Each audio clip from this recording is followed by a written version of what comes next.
Hey, what's up? I'm Guy. I'm John. Welcome to our YouTube channel. Subscribe and give this video a like. Check out the podcast. We're going to have a bunch out this week below in the description.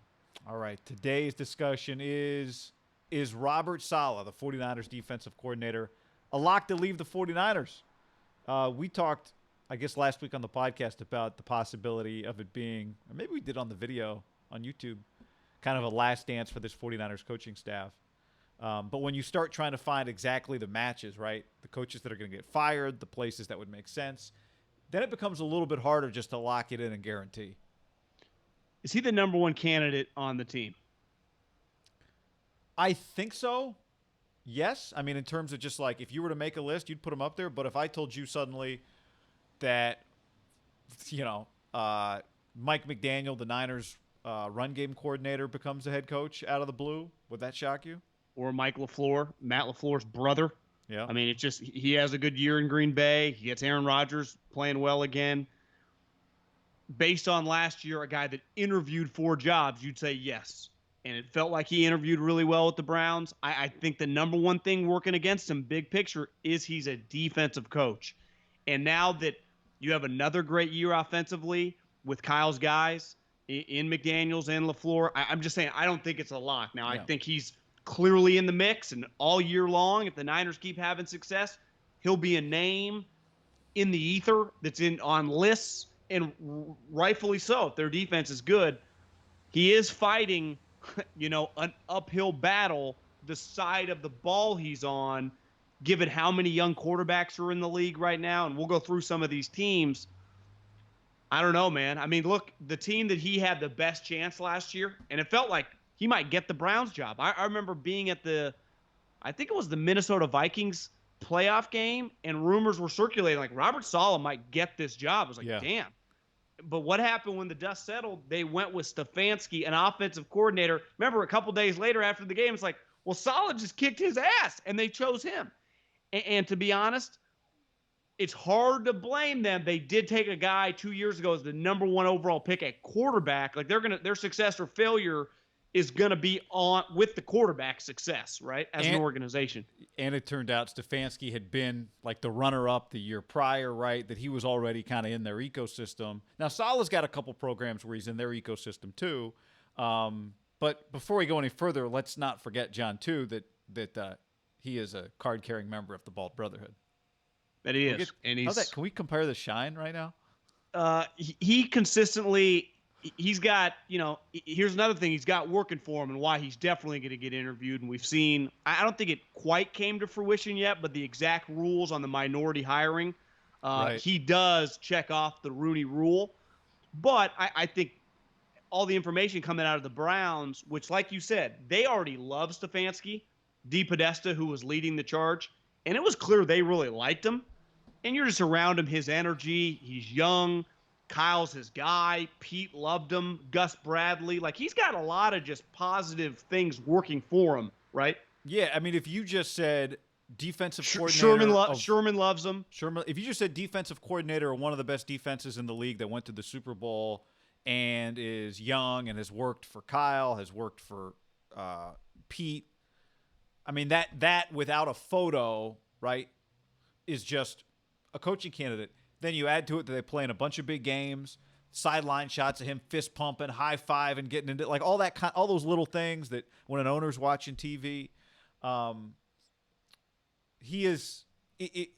I would say any list that anybody puts together, right, coming into this year that said if you had top 5 coaching candidates for 2021, he'd be on all those lists, and rightfully so.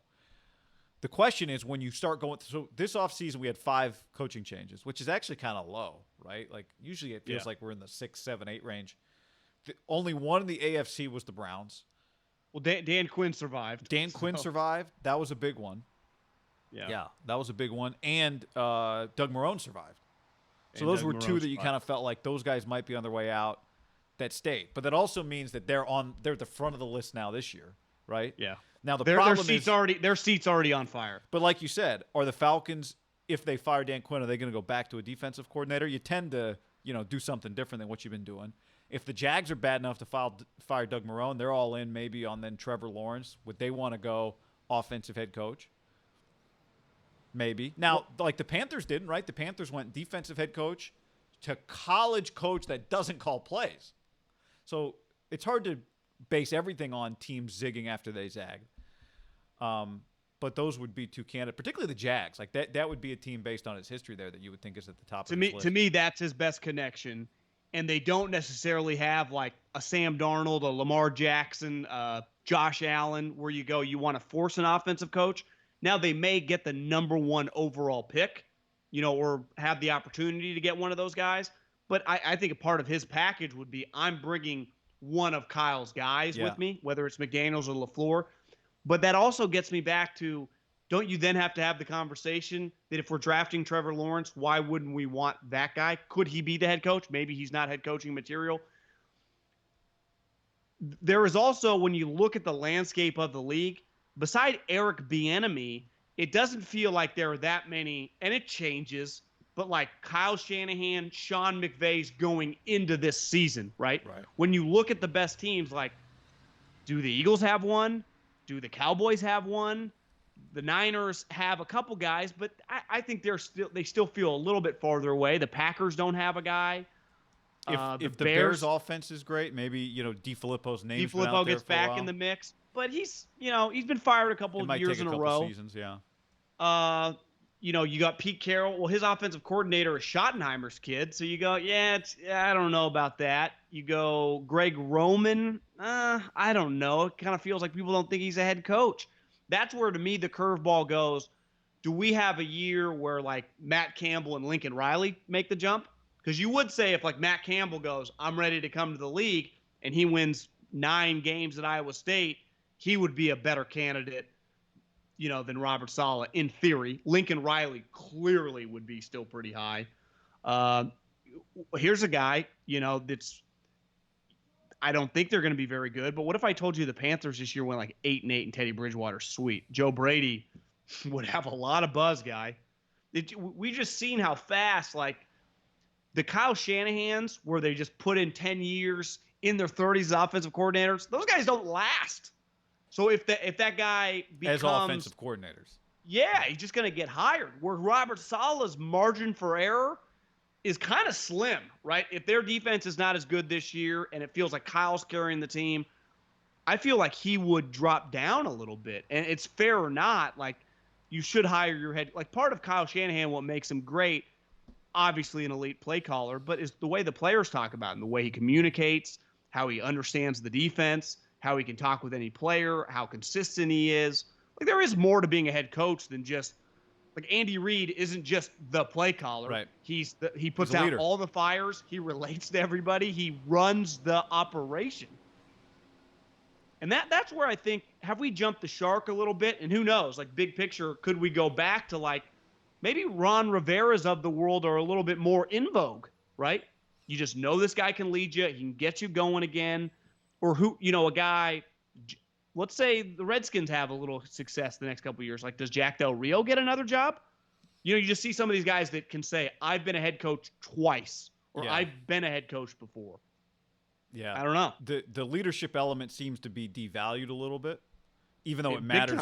It matters more than anything else, right? More than anything. I think it's been devalued greatly, guy. Yeah. And I do think the other part of what you're talking about is, I do think there is going to be some level of just a swing back where a few defensive head coaches have success, right? And people go, oh, maybe I don't just have to find somebody else's run game coordinator and just hope that he's Sean McVay or Kyle Shanahan. It has to happen. That's the way these things work. Does Mike Vrabel, if Vrabel has more success again this year, work well for Robert Saleh? Or are they kind of independent of each other? I mean, he's yes. a former player. Look, I think Roberts, as long as this defense continues to be good, whether it's this year or the next year, I'm pretty confident he'll be a head coach. I'd say very confident he'll be a head coach. Just these jobs turn over. If you're on a team that wins, and we have a lot of confidence in Kyle Shanahan, right? So if you're on a team that wins, those assistants just get shots, particularly ones who control their side of the football, which he does. So I do think it's – I would never say inevitable, but I do think it's about as close as you can get for a defensive head coach right now. Now, to your point, like, what does Vrabel do? How individual is it? it does become really individual. Like, it's easy to say 8 jobs are open. Saleh's definitely getting one. And then you start going down the list and you go, well, like you said, are the Lions going to go back to defense? Would the Falcons do defense again? The Jags, what if they have the number 1 pick and there isn't an obvious OC? Now, I think you're right. I think there's a really great argument for him if he brings one of those guys with him. I think that's an easy sell. I think it's a good package deal for him. There's 2 68-year-old coaches in the league, and he's tight with one of the organizations, right? There's Bill and Pete. He, at any moment, if Pete were to retire, you would think he would be in the mix, at least get an interview, assuming him and John Schneider have a good relationship, think highly of him. I also think, though, that individual spot, let's say Pete retired at the end of this year. He's 69 years old, even though he feels like 40. But let's just say he retired. I think they would have a long list of people be interested. Yeah. Like, and I don't, John Schneider could, like, that's one, like, does Lincoln Riley pick up the phone? Did he develop a close relationship with Chris Peterson where he goes, listen, you don't have to worry about all the fluff that you had to do in college. I run that. Does you David just coach Russ. Shaw say this is a pretty good job? I think that they would have a long fucking list, guy, of people that would be interested because of the quarterback. And here's the other curveball. We haven't mentioned any of these programs beside going the other way. College football, given how much they pay guys, if Matt Campbell gets a job and Iowa State goes, why don't we interview Robert Saleh? Young guy, energetic, he's worked in college football before. We'll pay you $5 million. I'm just picking a random. Remember, he interviewed the Michigan State. Michigan State. Where he worked. And what did they end up paying Mel Tucker? Jesus amount of cash, right? You get, like, if Harbaugh jumps back to the NFL, some of these jobs that, like, you interview one of the top guys in the NFL, if he gets offered that job, it does make you think. It's not 20 years ago where it's like, I got to take a pay cut. Like, no, right. You get a lot of money, and I could bring one of the coaches with me still, right? I think he's going to have a lot of options because he does have a little bit of a collegiate feel. If I'm an AD, right, and I just see him, the Niners win again, and he's fist bumping. He looks like kind of a natural fit for that too, right? Just with his energetic kind of demeanor. Mm-hmm. Which, right or wrong, I mean, it's kind of stupid that we pigeonhole that to college because it works for both. It's worked for Pete forever on both. Right. But I do think ADs value that, right? Yeah, because in the college game, part of that is about connecting with boosters and connecting with recruits. Can you recruit? Part of how we evaluate that is we don't get to be in the living room with you, so just how do you act? What's your personality? Can you connect with people? We would probably both tell him, and I mean, he knows this. Like you said, they're going to keep being good. He's going to be in the mix for NFL jobs. Right. So you wouldn't necessarily, if you wanted to stay in the NFL, you wouldn't need to go to college just to quote unquote become a head coach. Right. Right. Because if you just, let's say it was a down year, 2 more years in a row. So 10 jobs. Of those 10 jobs, if the Niners were playoff teams both years, he'd probably get 5 interviews at least. Part of this is, are you an impressive person? Right. Yeah. Like, and I think he is. We've gone to a lot of his press conferences. We've seen him interact. When you sit down with the owner, do you impress them? Like, that is the final, like, you can be in a great team and having a lot of success. That gets you right to the 1-inch line. But you still have to, you don't just get the job because, right? You do have to close the deal. And that's probably part of what makes me confident in him. I do think he has that. Like, I think if he gets enough of those shots, he will get one of those jobs, even if an owner comes in going, we kind of want an offensive guy. But if they don't have a preconceived, that's the other thing that's hard, right? Is like a lot of guys, not all, I'd be curious how it breaks down, but a lot of people go into this process, I would imagining, everyone says they have an open mind, but with an idea of what they want. I really want an offensive guy, or I really want somebody who's done that, whatever, which helps you. If right now it helps you if you're an offensive play caller that's won. Like, that's the thing that everyone's looking for, but it doesn't mean you can't change people's minds. Chargers, I'm just trying to think of what jobs could come open next year. I wrote down, tell me if you hate or like any of these. Jets, Bengals, in addition to some of the ones we've said. Jets, Bengals, Lions. To me, the Lions, I don't know how Martha Ford, who knows? I think when you say the Jets, the Bengals, and the Chargers, they have all three things in common, right? All three teams have the one thing in common, and that's Darnold's a Young little older. It would quarterbacks. be his going into his fourth year, but the other two teams will have second-year quarterbacks. Yeah. And I think my first notion, and I don't blame them, would be I want to find my Sean Payton or Andy Reid, and The that's Bengals that's what they went for already, right? that's to me the number one thing that's working against them is so many teams have quarterbacks under 27 years old in the NFL, guy, and I don't blame any of them for thinking, oh, we gotta figure out that guy, right? Yeah. Whether that's right or wrong thinking, because I think as we're the teams you've listed, you're going to be right. We'll have a couple sleepers that are like, oh, I didn't think that team was going to suck or that situation was going to happen. But it's clear that some of these defensive guys are going to get fired, and they're going to have incumbent either veteran quarterbacks or young quarterbacks, and that owner's going to go, well, as Mahomes kicking everyone's ass and Lamar's kicking everyone's ass and Russell's kicking everyone's ass, if we just get our quarterback right, we'll be good. Yeah. I do wonder if it makes sense. If it were if it happens with Pete while Russell is still kind of in his prime, if you go with a defensive coach, leader, big picture, right? When you walk into an organization that's had success, maybe that's more to avoid the situation the Packers are in where an offensive coach comes in and tries to change Aaron Rodgers. Now, they would argue, well, Aaron's kind of on the back end, we think, so that's why it makes sense for us. But Seattle, it might make sense to stay with kind of even whether they knew Robert or not, to stay with what you had because it's worked so well for you. They're interesting because they have not had their coordinator situation. It's changed, and nothing's really changed for them in terms of success. Well, because he hires the coordinator, whether it's Bevel or Schottenheimer, bounce back. that thinks like him. Yeah. He's going to hire a ground and pound guy. But he's also hiring a guy that's kind of already been the hot name. To me, Seattle, I don't know if you'd copy Pete, because that could be like some of these players would be kind of fraudulent, even though I think Saleh's naturally kind of like that. I think you would just go blank slate, unlike the Chargers or the Bengals that are all their chips are in the middle of the table on Burrow and Herbert. I can't blame them. Where the Seattle and maybe Saleh would have a good chance there, you just hire who you think is going to be the best head coach, because Russell can kind of handle himself, right? Yeah. But best head coach might mean not an offensive play caller. Well, that's what I'm saying. Yeah. You just think the guy's going to be the best leader. Like Pete, he is a defensive guy, but when you think Pete Carroll, you just think lead the troops to battle, right? Yeah. If Lamar Jackson has another incredible year, though, even though Greg Roman is the name, he's been the name 10 different times, it feels like. How does he not get a job? I don't know, man. I think it's pretty dependent on that type player. Yeah. So if you have Justin Herbert, would you be interested in Greg Roman, knowing that we don't really want him to play like that? I'm not saying this is fair or not, because I bet Greg Roman would tell you, well, I can do other stuff.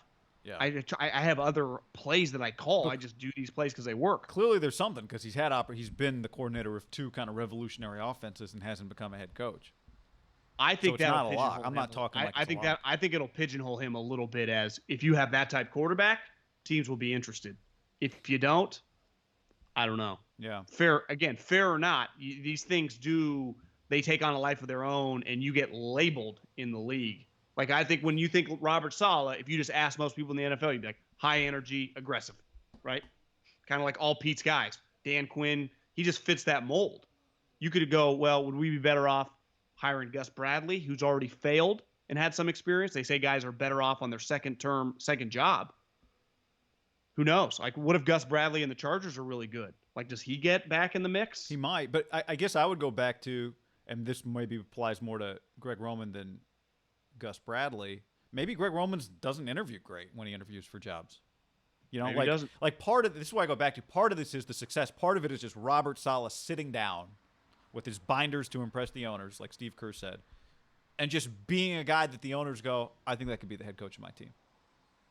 Well, what if, and here's what we don't know about Robert Saleh, what if he can sit down and talk offense really, really well, because he's been around Kyle every day for the last 4 years. Yeah. And he can speak offense at a much higher level than a lot of defensive coaches. Because I would imagine they got a pretty young group of people in there. It's kind of a think tank. Yeah. And he's a smart guy. He spends you and I go to practice. They're always standing next to each other, always talking. He'd be crazy if he hasn't taken copious notes on just watching Kyle install offenses to the team and stuff. Yep. That he actually might come in more equipped than a lot of defensive coaches if he's done it right. That's a good call. All right, let us know what you think about this down in the comments below. Like the video.